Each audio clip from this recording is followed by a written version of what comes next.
Joining me now is Pastor Mark Burns of the Harvest Praise and Worship Center, also a member of President Trump's Evangelical Advisory Council, and Washington Post national reporter Eugene Scott. Let me go to you first, Reverend Burns. You and I have debated on this show and debated on Morning Joe and others. We disagree politically, though we respect each other as ministers.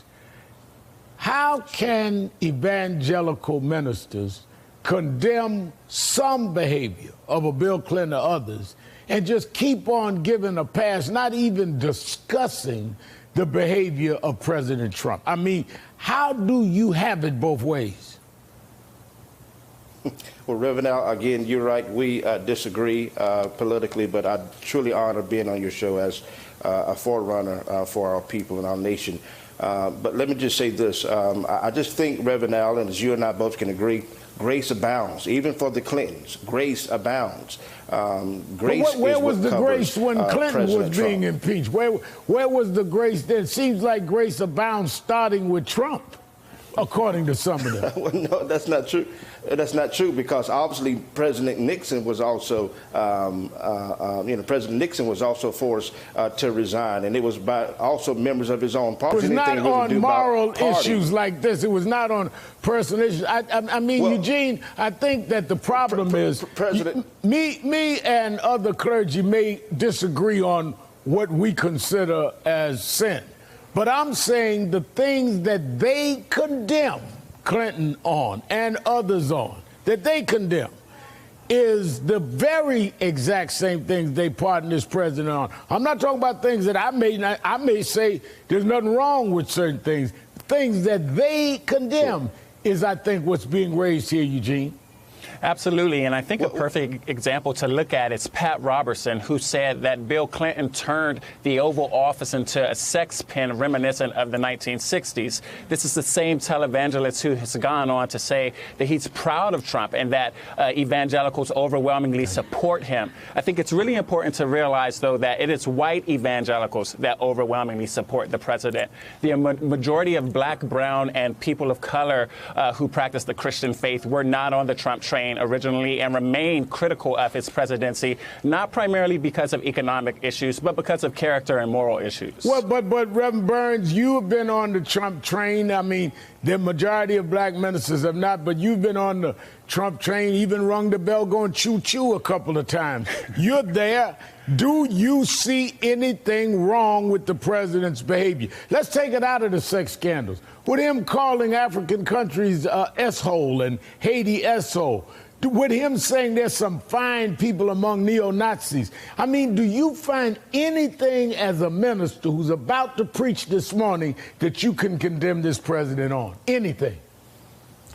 Reverend Al, I think it's sad that the majority of African-American black Christians in America are not focusing more on their faith and they focus more on the race. Because, in fact, I don't see how any preacher of the gospel can support anyone or any party that will support the abortion of the death of babies. I mean, we talk about love thou neighbor. How about love thou unborn baby? Whoa. And especially as a black person, how can we support any initiative that is completely immoral? We're talking about immorality. Reverend Al. It's a we talk more, and then according to Reverend President I'm not going to Trump, let you do it. We both speak and do it well. So I asked you whether you found anything that you could condemn the president, and you go condemning allegedly. Ministers. We're talking about allegedly, Reverend. No, I'm not talking about allegedly. I'm talking about what we know. Forget the allegations. I'm talking about what we know he said about African nations, and what we know he said about Haiti, what we know he said about Charlottesville. We know what he said. That's a complete difference from what Bill Clinton went through and what President Trump has you just going to try to out-talk. It's not going to happen. Eugene, let me go to you. No. The problem is that they cannot defend the inconsistency and the hypocrisy, and over-talking doesn't work with me because I've been over-talking interviewers all my life, so I certainly ain't going for that. When you're in a position that you can't answer, straight up, is there anything that you could condemn? If you want to get back in, Reverend Burns, will you say there's anything you want to condemn this president? I'm not talking about your opinion of other black clergy. That wasn't the question. Is there anything, yes or no, that you can condemn this president on? If President Trump, and we're talking about allegedly because you're speaking as though you know because you were not in the room, nor was I. I'm not talking about the room. I'm talking about things that he has said and done. I'm talking about things that he said and done publicly. I love you too much. Publicly, Reverend Burns said that there were fine people among the neo-Nazis. Do you condemn that? Absolutely condemn that. Absolutely. And I've said it openly over and over and over again. But that's not, but President Trump wasn't talking about the KKK or the white supremacist people. There were other people in those groups. It wasn't just so white supremacy. He wasn't acknowledging white supremacy. So you do, he wasn't I'm trying to understand you. You do or don't condemn him saying that. I love you too much to try to overtalk you. I love you as much as you love me, but are you condemning what he said or not?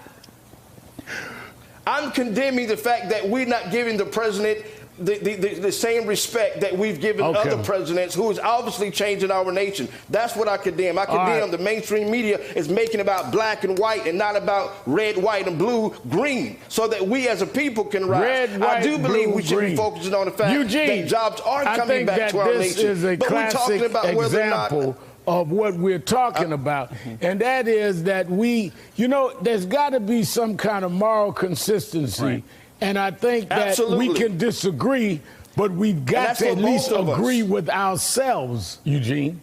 And if you're inconsistent, you disagree with yourself. There is a moral standard.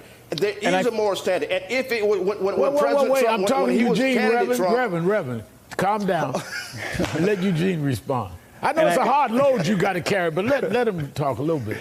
So when we talk about moral standard, when I speak with voters, I think something that evangelical leaders have to be very mindful of is the impact that their support for the president has on their witness beyond the White House and beyond this administration. Many evangelical leaders have praised President Trump for opening the White House to them and giving them access to top leaders in ways that they've never seen before.